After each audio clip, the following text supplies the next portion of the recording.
everyone. Welcome to our channel IAC Steno. We are starting the passage at speed of 80 words per minute. Start.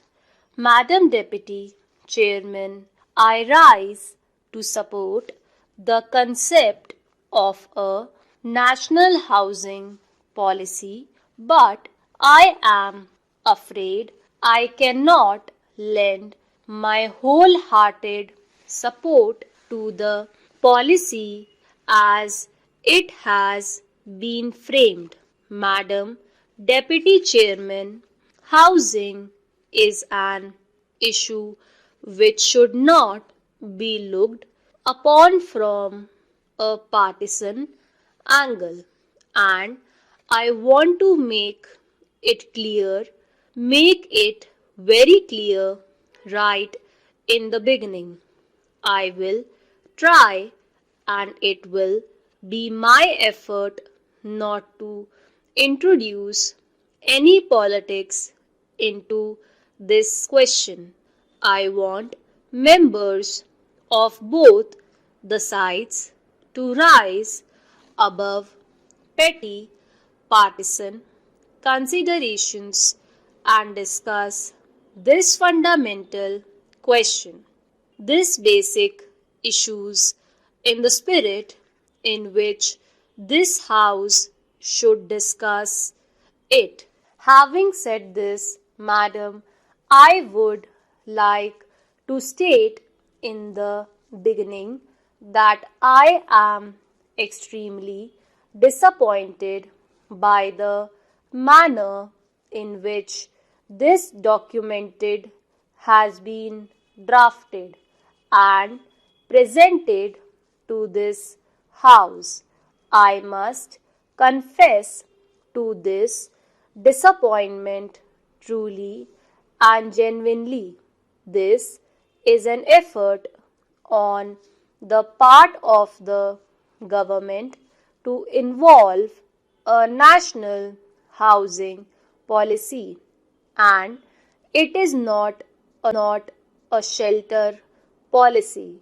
There is wide difference between shelter and housing, and this is something which has to be clearly understood.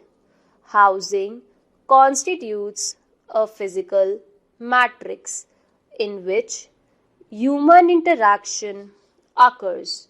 The house that people live in touch upon almost every facet of their life and of the society as a whole.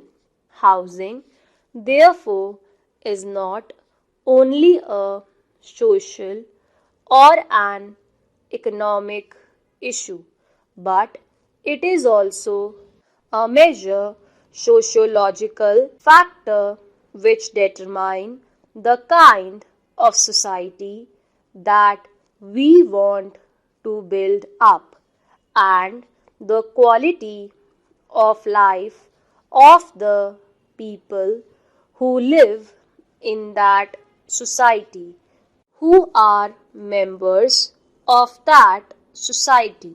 Therefore, Madam, the first point that I would like to make is that when we are discussing the housing policy, we cannot discuss shelter in isolation. The housing policy must include within it ambit the overall economic policy of the government. There must be an indication of the policy frame in which we propose to solve this problem, which is an essential part when we are discussing the national housing policy. This is the first deficiency which I notice in this document. It does not deal with the policy frame, the economic policy frame in which we propose to tackle this problem. We are talking of slums and we are talking of the pressure on housing of it in the urban areas. Now we can talk about it without discussing the shift of population from the rural to the urban areas.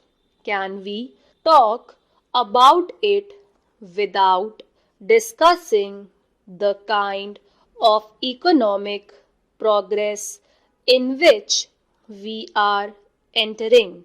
I am sure that the Honorable Minister is aware of this position, that the Honorable members of this House are aware of this position, that in the last few years there has been a tremendous growth in the service sector of our economy.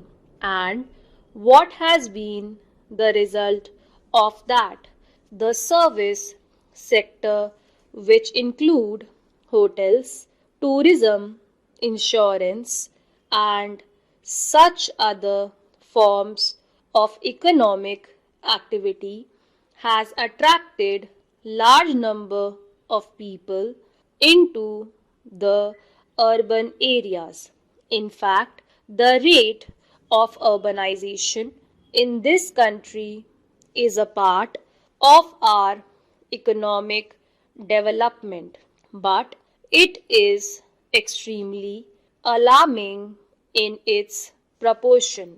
If this is going to be the kind of influx into our from the rural areas, then it is very clear that in the urban areas the entire structure is going to collapse under the weight of this influx, and unless therefore we have a policy frame which reduces the drift from the rural areas into the urban areas, talking about housing either in the rural areas or in the urban areas does not have any meaning.